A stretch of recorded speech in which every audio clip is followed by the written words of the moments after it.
mwari mukwiriye kugira amabendera ariho Jesus, mukajya mugenda ngo icyubahiro ni icyawe Jesus mwogeza. Ariko kubera ko musa naho bababwira bati mujye mugenda mwibombarise, ukagenda gutya ukagira ngo nibwo butagatifu. Iyo none umugabo yakoraga ibintu igihe kitarage, ubu kikaba cyarageze. Dayiwe ndafuye.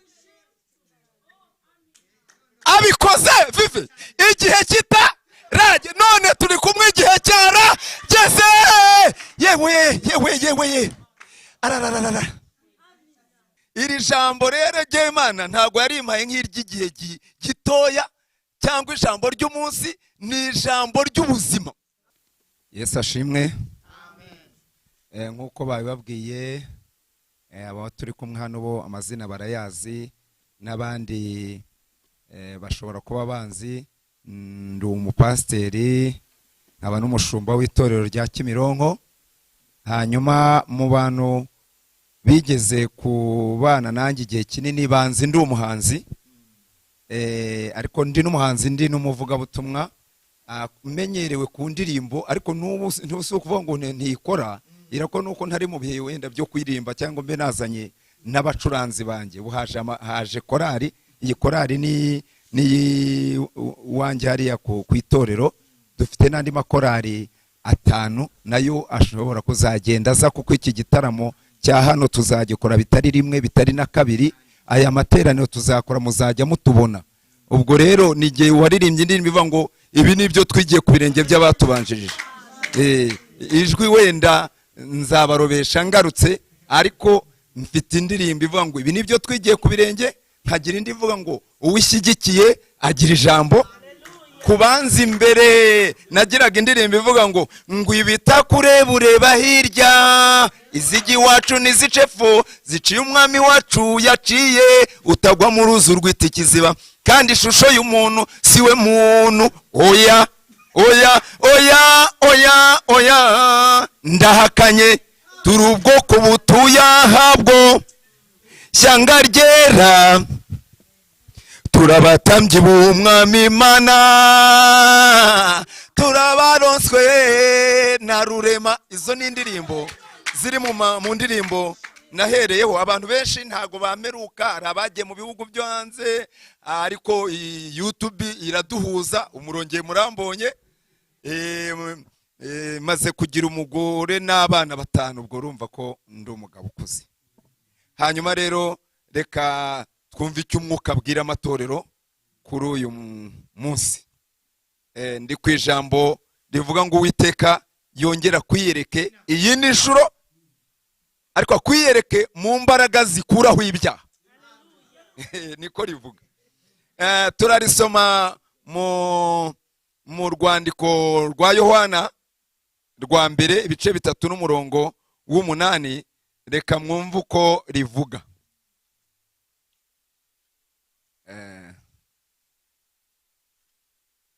Diravuga ngo chapter 3 umurongo waho wa 8, diravuga ngo ukora ibyaha no wa Satani, kuko uhereye mbere na mbere Satani akora ibyaha. Ibyo umwana w'Imana yerekaniwe nibi, no kugira ngo amareho imirimo ya Satani. Mwakire neza ijambo ry'Imana. Reka mbahe n'irindi riri muri Yohana, ubutumwa bwiza bwa Yohana igice 21 n'umurongo waho, duhere ku murongo waho wa mbere. Ubutumwa bwiza bwo bwanditswe na Yohana, igice cyaho ni cya 21 n'umurongo wa mbere, turageza ku murongo wa 14. Ni ijambo rivuga ngo Yesu yiyereka abigishwa be ku nyanja ya Tiberiya. Hanyuma y'ibyo Yesu yongera kwiyereka abigishwa be ku nyanja ya Tiberiya. Yiyerekanya atya: Simoni Petero na Toma witwa Didumo na Natanayeli w'Ikana y'i Galilaya na bene Zebedayo n'abandi bigishwa 2 bari kumwe. Nuko Simoni arababwira ati ngiye kuroba. Baramubwira bati natwe turajyana nawe. barahaguruka bikira mu bwato, ariko bakesha ijoro ari ntacyo bafashe. Umuseke umaze gutambika, Yesu ahagarara mu kibaya cy'inyanja, ariko abigishwa ntibamenya ko ari we. Yesu arababaza ati, yemwe bana banjye, mufite icyo kurya? Baramusubiza bati, ntacyo. Arababwira ati, nimujugunye urushundura iburyo bw'ubwato murafata. Nuko bararujugunya, ntibaba bakibasha kurukurura kuko ifi zari nyinshi. Murongo wa 7. Nuko amwigisha Yesu yakundaga abwira Petero ati, ni umwami Yesu. Akenyera umwenda, uwo ni Petero wakenyeye, kuko yari yambaye ubusa, yiroha mu nyanja. Ariko abandi bigishwa baza mu bwato, bakura urushundura rurimo ifi, kuko batari kure y'inkombe, ahubwo hari nka mikono 200. Bomotse imusozi, kantu mugafate, bomotse imusozi babona umuriro w'amakara n'ifi zokeje aho n'umutsima. Yesu arababwira ati, nimuzane ku ifi mumaze gufata. Simoni Petero yikira mu bwato, akurura urushundura imusozi rwuzuye ifi nini 153. Ariko nubwo zari nyinshi ziryo, urushundura ntirwacitse. Yesu arababwira ati, nimuze murye. Ntihagira n'umwe wo muri abo bigishwa be utinyuka kumubaza ati, urinde, kuko bari bazi ko ari umwami. Yesu arabaza ati, yenda umutsima, arawubaha, n'ifi nazo azigenza atyo. Ubwo ni ubwa 3 Yesu abonekera abigishwa be amaze kuzuka. Mwakire neza ijambo ry'Imana. Yesu nashimwe cyane. Maranye ijambo ku mutima, sinzigera izamviramo. Hari igihe Imana impa ijambo ry'igihe kirekire, cyangwa ikampa ijambo ry'igihe gitoya, cyangwa ujya wumva abantu bavuga ngo akira ijambo ry'umunsi, ukumva ngo ahaye umuntu ijambo ry'umunsi, ariko ubwo rikarangirana n'uwo munsi nyine, ubwo byagera ku wundi bikaba bihwaniyemo. Noneho hari igihe rero Imana impa ijambo ry'igihe kirekire. Iri jambo rero ry'Imana ntabwo yari impaye nk'iry'igihe gitoya cyangwa ijambo ry'umunsi, ni ijambo ry'ubuzima. Yesu nashimwe. Iri jambo Imana yari impaye ari ijambo ry'ubuzima, kuko nakuruye amakuru nsanga umwami wacu Yesu ari mu bice bigeze nko kuri 4, kuko mu rwandiko mu butumwa bwiza uko bwanditswe na Luka, ibice 19 murongo wa 10, ni ijambo rivuga ngo yazanywe no gushaka no gukiza icyazimiye. Nuko ngo hari icyamuzanye, afite intego nyamukuru imugenza. Ntabwo ari ukumuvuga ngo bamwogeze, nubwo hari isengesho rivuga ngo nimusenga mujye muvuga ngo ubwami bwawe buze, ibyo ushaka bikorwa mu isi, ariko agashyiramo akantu kavuga ngo ingoma yawe yogere hose. Iri ni ijambo riba ritanatwemera kugenda bukeya iyo tuvuga umwami, kuko niba amakipe azamura amabendera ukabona birwa bogeza andi makipe bazamura bafite amabendera, biba bivuze ngo kogeza ingoma yawe yogere ahantu hose. Biba bishatse kuvuga ngo mwari mukwiriye kugira amabendera ariho Jesus, mukajya mugenda ngo icyubahiro ni icyawe Jesus, mwogeza. Ariko kubera ko musa naho bababwira bati mujye mugenda mwibombarise, ukagenda gutya ukagira ngo nibwo butagatifu, mbese nabyo ntacyo, biterwa nuko wizeye. Ariko ingoma yawe yogere hose. Ariko icyamuzanye, ntego nyamukuru ngo yamuzanye, ngo ni ugushaka, kabiri ni ugukiza, gatatu ni ukuzamura izazimiye. Niyo ntego ye nyamukuru. Noneho iri ryo dusomye riri mu rwandiko rwa Yohana ho harimo icyo yerekaniwe kuza, icyamuzanye n'icyo yerekaniwe n'utuntu tubiri dutandukanye. Icyamuzanye ni ugushaka no gukiza izazimiye, kandi ubwo buzima bwo gushaka no gukiza izazimiye usanga yarabutangiye na mbere. Iyo usomye ibitabo by'amateka usanga Yesu agaragara ari marayika w'Uwiteka. Igihe cyose iyo yabaga abandi ba marayika bananiwe ngo boherezaga uwo bita marayika w'Uwiteka. Ubu rero iyo ukuri usanga Bibiliya ivuga ngo niwe wari Kristo.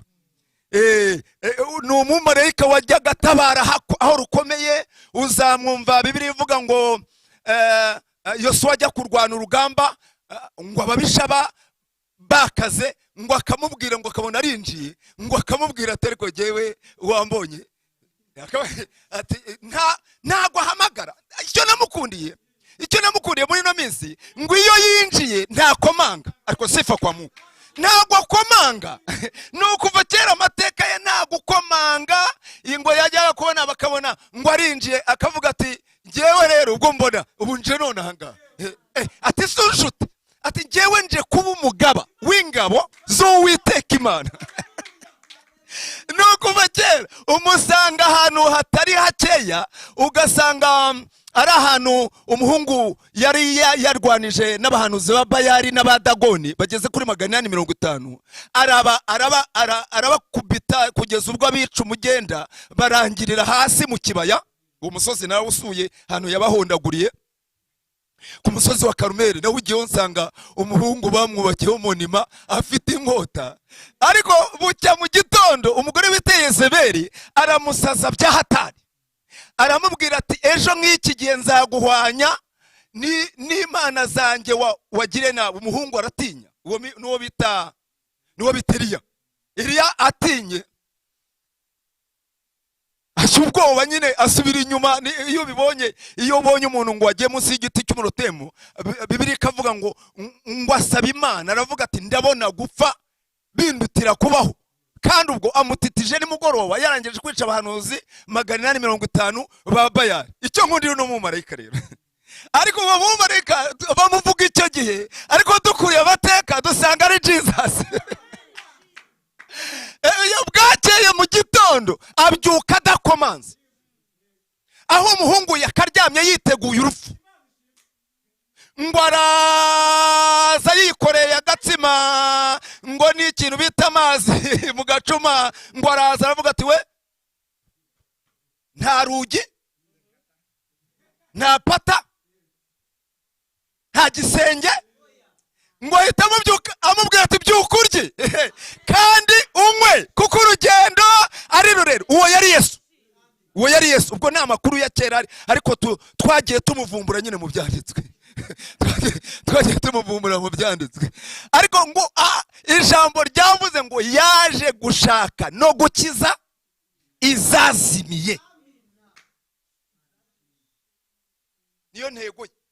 Hanyuma rero azamuka, igihe abari bamutegereje mu byanditswe ngo bari bazi ko ari uwo bita Mesiya azamanuka aciye mu kirere, ngo akaza akabanza, ariko akabanza uwo bita Eliya akabanza akamubanziriza, ko ntibari bazi Eliya, bari bamuzi ukuntu yazamutse nyine, ukuntu marayika yamuzamuye, ariko batazi igihe yaje kugarukira. Naho twaje gukura amakuru dusanga Eliya bavuga ari Yohana Umubatiza. Intanga ye yanyuze muri Elizabeth, ariko amakuru ntibayamenya, avuka bamwita Yohana. Umuhungu bagira ngo zace hejuru, nawe yaciye ubutaka, ariko Mana nyirubasha araza.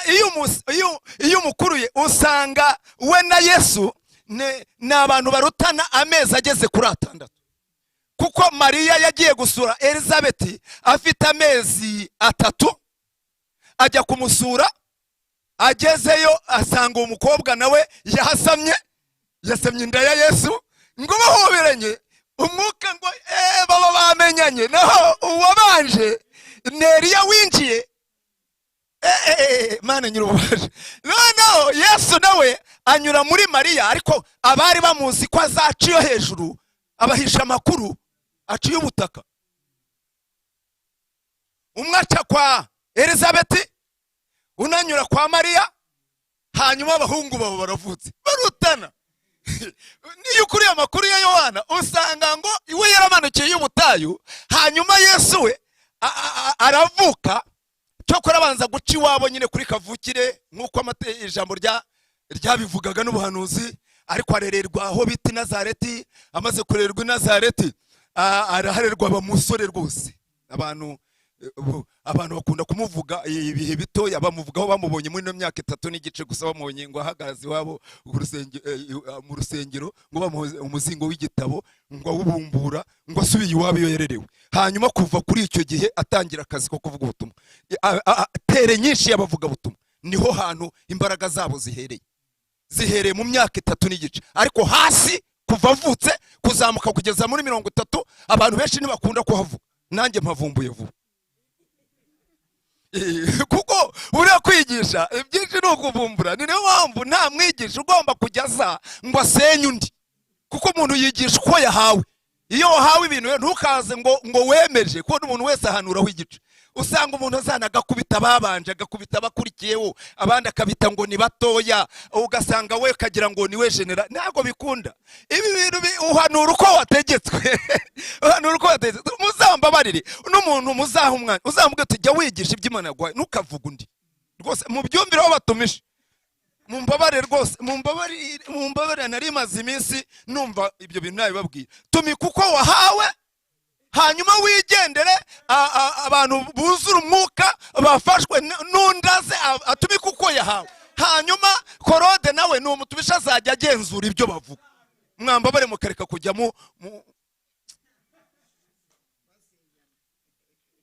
mumbabare rwose, mbivugiye hano kuri radio, birambabaje, ariko ntimuzabyongere rwose.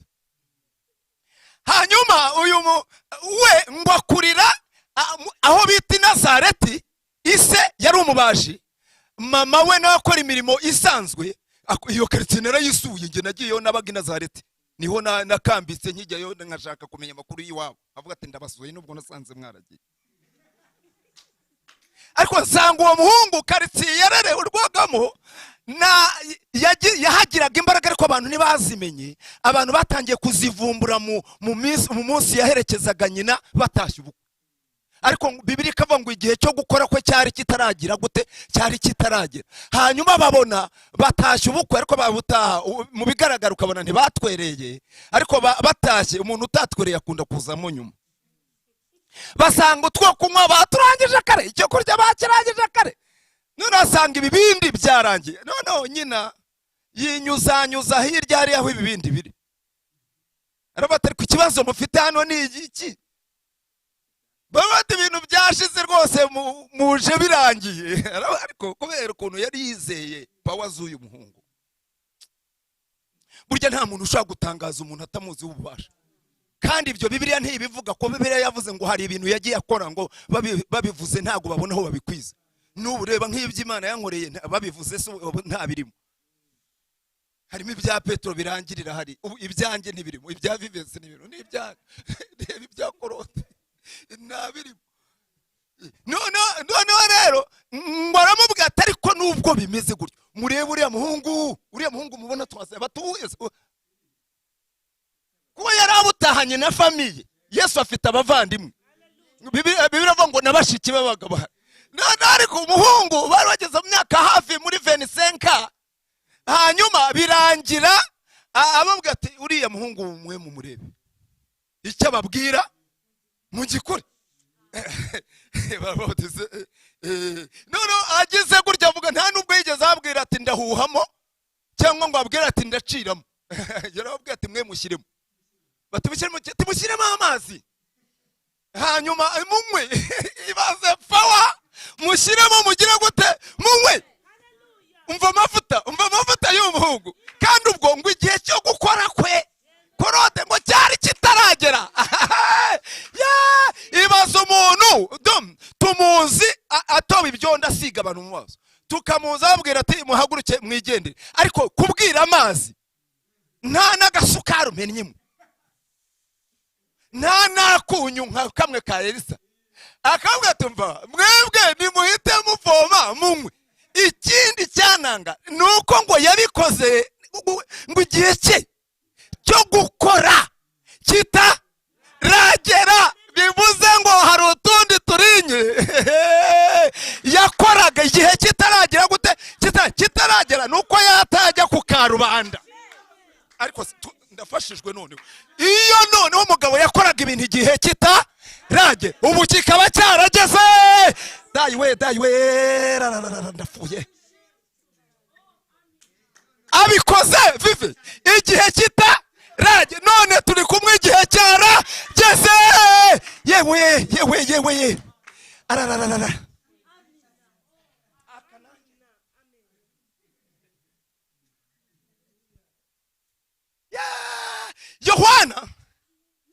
Yohana yuwanditse iki gitabo nuwo babanye, ngo yajyaga muryama no mu gituza, ku buryo avuga ati we Yohana ko numva umubiri urushya, akavuga ati reba hano muri matora hano.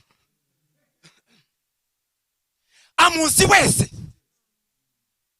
amuzi neza, aranamuvuga, akamuvuga we, akavuga ati uwo twikorakoreyeho n'intoki zacu, uyu we niwe tubabwira.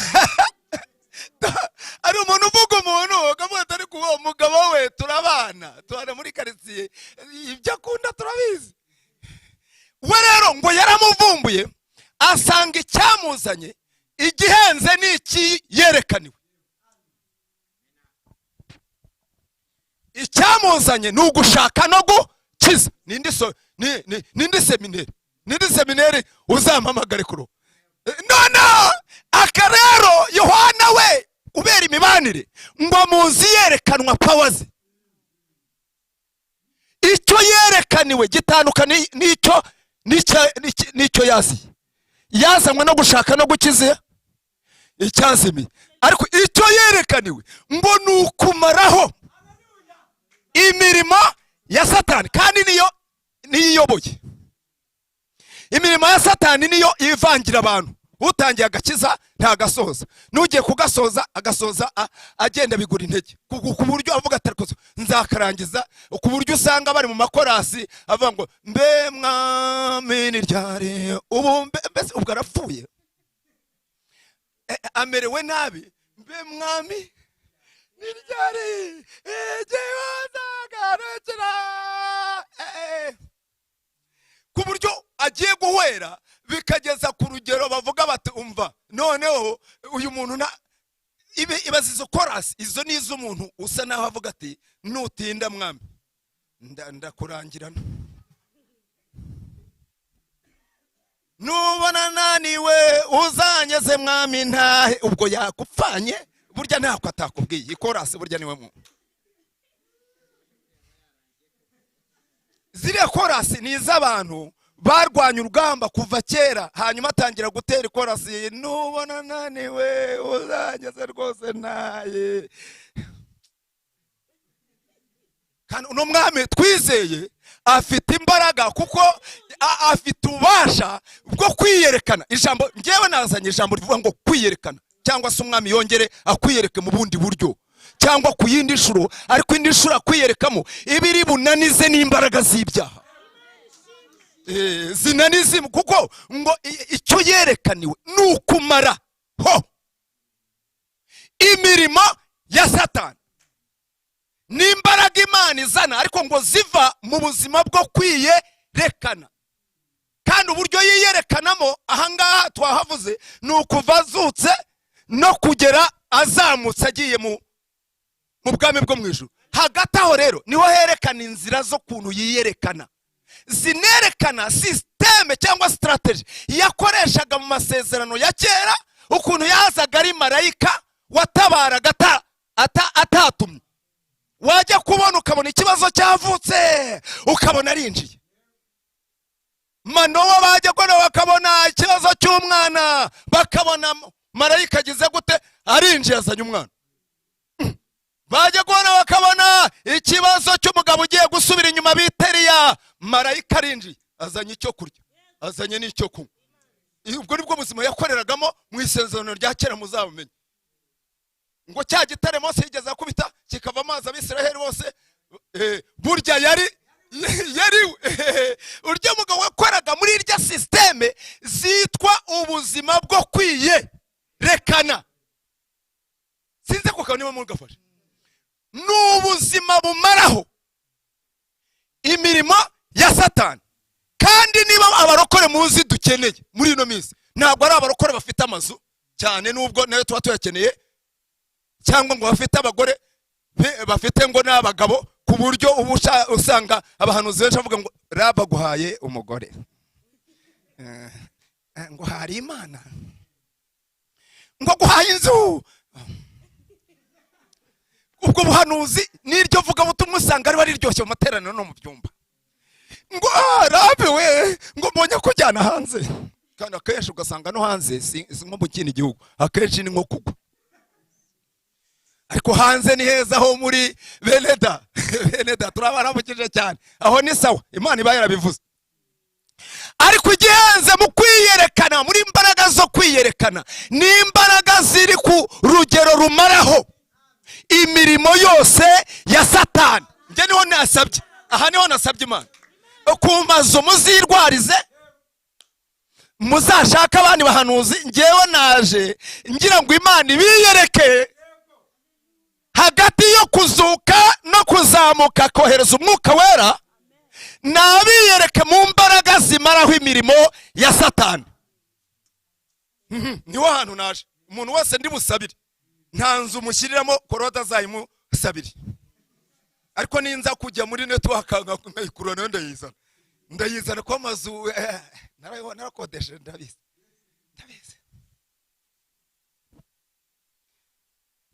Icyo umwana w'Imana yerekaniwe ni ijambo bita kumaraho imirimo ya Satani.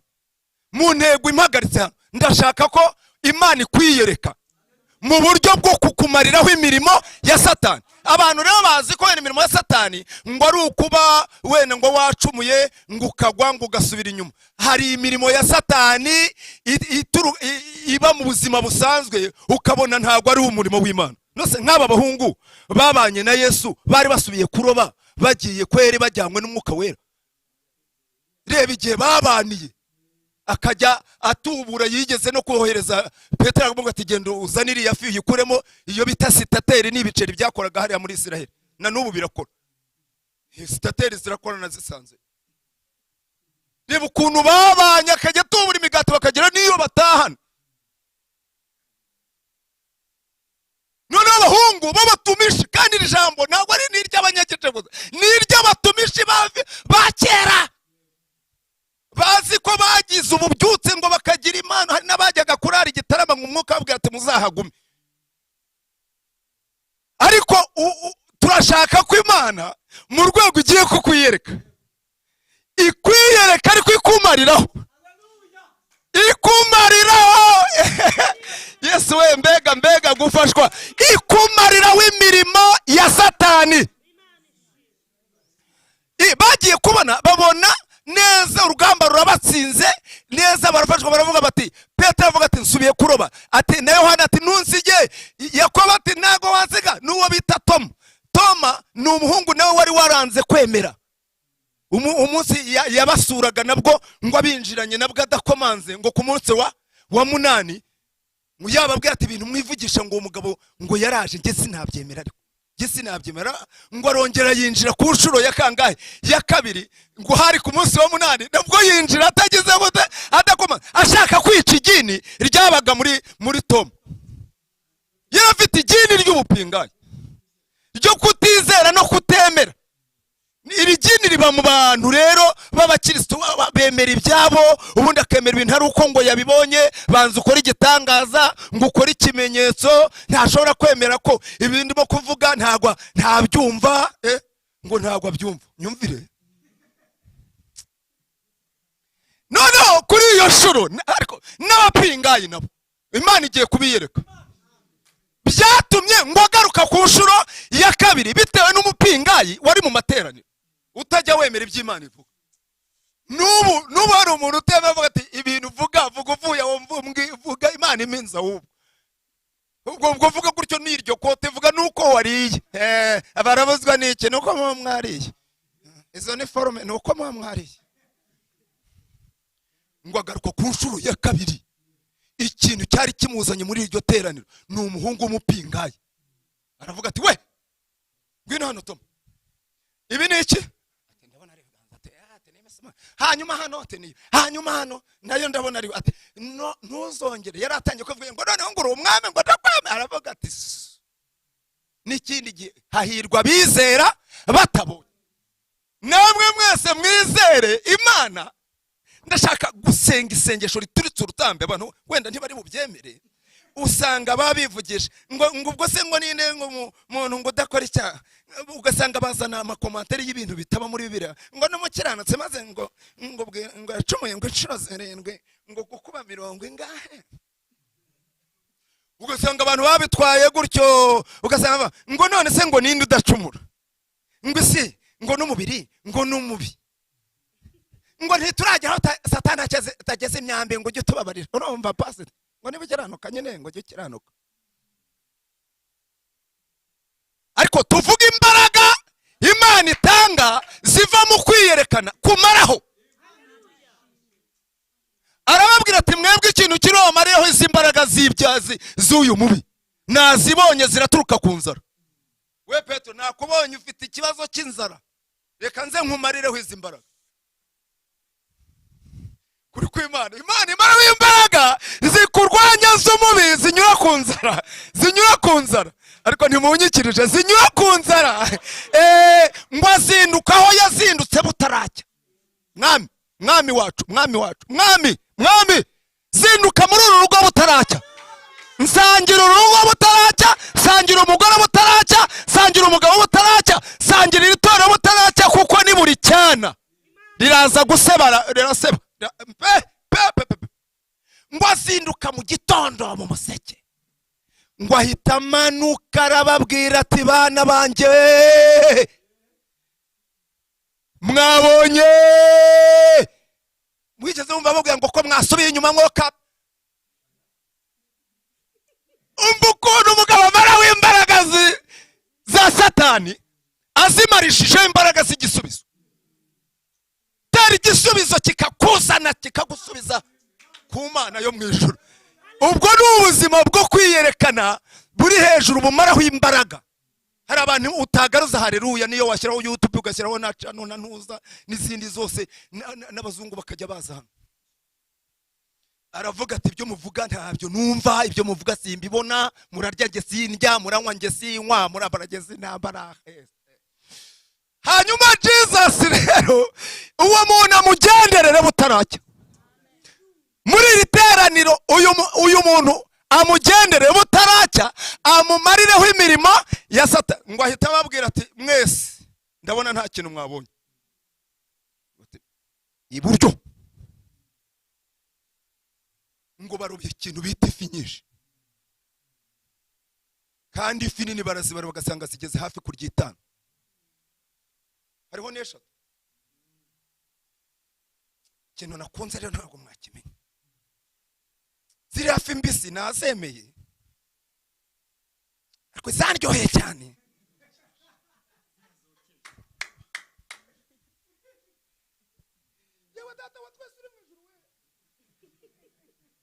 Ifi zaryoheye, ikintu cyaryoheye kugira ngo Imana imareho imirimo ya Satani. Hari imirimo imarwaho n'imirimo y'Imana. Imana ikoze igitangaza ukabona ikavuga ati aha hantu sinzahaguma nsubiye kwa Nyagasani. Ngo ahita ababwira ati bakizamuka umusozi bakiri hepfo bagitindiganye zananiwe kuvamo. Ngo arabwira ati muzamuke hejuru ku musozi. Ngo basanga ngo yabokereje ifi ndetse ngo zitaze ku makara, ngo n'umutsima. Umva nimundebere ariko yiba mwabanaga nanjye gatoya. Uno mugabo turi imbere dusenga dutaramiye agira ifi zokeje, akagira n'imbisi, akagira n'amakara, akagira n'imbabura. Kuri kw'Imana afite ifi. Reba umugabo ugira imbabura, akagira amakara, akagira ifi zokeje, akaba ifite n'umutsima, akaba abitse n'imbisi hepfo hariya mu mirimo yanyu ya buri munsi, kugira ngo dayimoni itazabaheza umwuka mu rwego rwo kwiyerekana ashaka kubamariraho imirimo ya Satani. Ntimukange gusubizwa no gutabarwa ku bantu babanye n'Imana. Ubu buzima Imana ibukoreramo igakiza abantu ikabarokora. Ntabwo abantu bose muzabasengesha amasengesho y'iminsi 7 cyangwa 40. Hari abayahaze avuga ati ntayo najyamo. Hari n'uvuga ati sinasenga amasengesho ubu ntabanyasubiramo, ati naba mvuga ndakuramutsa Mariya. Basenze kera barahebye, bahanuriwe ibintu ntabyo babonye. Abahanuzi bose babise abanyabinyoma, abandi ni abanyamitwe, abandi ni abantu babagize, kuko nta kintu wamubwira. Hanyuma mureke dusenga Imana muri riterana, dusaba Imana ngo yiyerekane, ariko bimaraho imirimo yande ya Satani. Wenda ku bindi by'ibisubizo bazirwarize, ariko Imana tuyisabe kugira ngo ikureho no muntu imirimo ya Satani nzirizana. Aba bahungu babanye na Yesu ariko bari bacomotse kubera ikibazo cy'inzara. Hanyuma ngo bamaze gufata, mu nkurikire, bamaze gufata, bamaze kurya, ngo barabanje bararya, ngo barangije ngo bafata n'ifi. Hari icyo kunywa sinamenye niba cyari kiriho, ariko bari ku mazi, ubwo birumvikana bayoye nyine hepfo hariya. Yawe data we, izina ry'Imana rihabwe icyubahiro. Ntago bene abo bagabo ukuntu bagaruka mu nzu y'Imana wirirwa babwira ngo muri hana ngo cyangwa ntago mwihana. Yaravuze ati ariko Petero urankunda? Ati ndagukunda bye ndagukunda. Urankunda? Ati ndagukunda bibi byanyabyo. Ntago wirirwa uhamagara, ahita yizana. Gatata aravuga ati urabizi ko ngize gute ko ngukunda? Jewe nta bintu byo kuguhemukira, ubwo ni patana rugi nyine, ubwo bihwaniyemo. Ndashaka ko Imana ikora ikintu muri iri teraniro turi kumwe, ry'uko umwami yiyerekana, cyangwa se no guhera kuri mwe abiyereke, ariko urwego agiye kubiyerekamo rube rufite ibintu bigiye kunaniza, biri bunanize icyo bita imirimo ya Satani. Kandi iyo mirimo ya Satani biraterwa n'ikintu runaka. Aya makuru Imana yari yamaye ngo Imana ikemura ikibazo kikuraje ishinga, bituma Imana igusubiza mu mwanya wahozemo. Koro kanyandikira, Imana ikemura ikibazo kikuraje ishinga, bigutere gusubira mu mwanya wahozemo. Aho niho hantu nshaka, niho nshaka gusengera. Ibindi tuzagenda tubisengera buhoro buhoro, n'impano ziba zitandukanye uko abantu bagenda bahura nuko kugwiza kw'Imana. Ariko muri iri teraniro umwuka yambwiye ko agiye kwiyerekana mu mbaraga zimaraho imirimo ya Satani. Kandi uyigiyemo ntihagire umuntu wayimukuraho ngo kubera ngo nakariya ngo nakariye, kubera ko nyiri ukubikora niwe wabyikoreye abimukoreye. Kuko akenshi abantu batanga ubuhamya bw'abandi. Yabona runaka yarakora ibintu muri famiye agahita aza mu gakiza, undi yabona akoze ibintu mu wundi muntu akaza mu gakiza, cyangwa ubuhamya bw'undi muntu. Ariko noneho ibintu bigiye kubinjiza mu gakiza neza bye mugahagararamo ni imirimo Imana igiye kubamariraho ya Satani. Mwakire neza ijambo ry'Imana, kandi Imana ibampera umugisha mu izina rya Data twese n'iry'Umwana n'iry'Umwuka Wera. Reka nsengera abantu, kuko nge ndumva hari abantu nta kwihanisha ngo mubwire ati ngurumva se ngo wajya mu gakiza ngo ukakira Yesu nk'umwami n'umukiza. Ahubwo turashaka kugusabira imbaraga zituruka ku Uwiteka zo kukwiyereka ubwawe, nta wundi muntu ubigizemo uruhare, ngo ariko bigatuma imirimo yose ya Satani irangira. Ahantu uri, cyangwa waba unyumva cyangwa wowe undeba, ndashaka kugusabira ku buryo Imana ikumariraho iyo mirimo ya Satani, bitewe n'igitangaza Imana ikoze mu buryo bwo kukwiyereka mu bundi buryo, cyangwa se ku yindi nshuro, ko sibwo bwa mbere kwiyeretse cyangwa se bwo bwa kabiri. Imana ikwiyereka mu bundi buryo. Hanyuma ngiye kugusabira, niba warasubiye inyuma, ushubijwe inyuma n'ikintu icyo ari cyo cyose, niba warataye agakiza bitewe n'ikintu icyo ari cyo cyose, cyangwa nawe ushaka kwinjira mu gakiza bitewe n'imbaraga ubona umwami arimo gukoresha zo kuhamagara no kuzana abantu kuri Yesu, mu mbaraga arimo yiyereka abigishwa, ni ikintu yababwiye cya mbere. Yarababwiye ati jyewe mbinjiyemo n'umwuka wera ataramanuka ku munsi wa Pentecote, ngo abahumekeraho umwuka mu iteraniro bari barimo. Iryo teraniro mvukuntu rya imbaraga ryari zakiriye, ngo nizu zivuga ngo uwo muzababarira ibyaha azaba bibabariwe, uwo mutazabibabarira ntabwo azabibabarwa. Ni mumbabarire tubabarira abantu ibyaha babyemera. Utabyemera ubwo uzashakira ahandi, ariko ababyemera ububasha bw'imbaraga sibabarira ibyaha Imana yarabutanze, ibutangira mu materaniro, ku buryo bari bateranyeho mu bubasha yabahaye ni ukubabarira abantu ibyaha. Reka tubabarire ibyaha, hanyuma mu bibabarirwe aho muri hose, aho mwicaye, abegereye radiyo, abari kuri YouTube, abantu mwese aho muri, nimushaka mupfukame cyangwa muzamure ikiganza cyangwa muhaguruke, ariko tugiye kubasabira mu mbaraga Yesu amaze kuzuka yakoresheje ahumekeraho abigishwa umwuka we, nuwo kubabarira ibyaha. Niyo mpamvu umuvugabutumwa wese cyangwa umuntu wese wahagurukijwe n'Imana yuzuye n'imbaraga zo kubabarira ibyaha, ababwirije abababarira n'ibicumuro.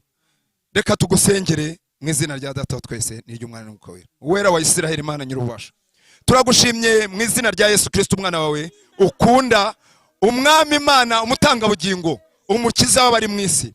Dusengeye uno mugabo urambuye ikiganza, wizeye gukira, wizeye gutabarwa kuri izi mbaraga zo kumwiyereka zimaraho imirimo yose ya Satani. Ndasenze ngo uyu mudamu mumareho imirimo ya Satani, uyu mukobwa mumareho imirimo ya Satani, uyu musore nawe mumareho imirimo ya Satani. Aragerageza bikanga, arashakisha bikanga. Hari abamaze imyaka itari mikeya, hari abari barakijijwe kera ubu basubiye inyuma, ariko iri tegeko ry'iri sengesho riravuga ngo nibamarirwaho imirimo ya Satani. Kandi iyi mirimo ya Satani ni ibintu bitandukanye ugiye kubiyerekamo ukabagarura mu mwanya bahozemo. Urakoze icyubahiro n'ikibi cyawe mu izina rya Yesu Kristo, amen.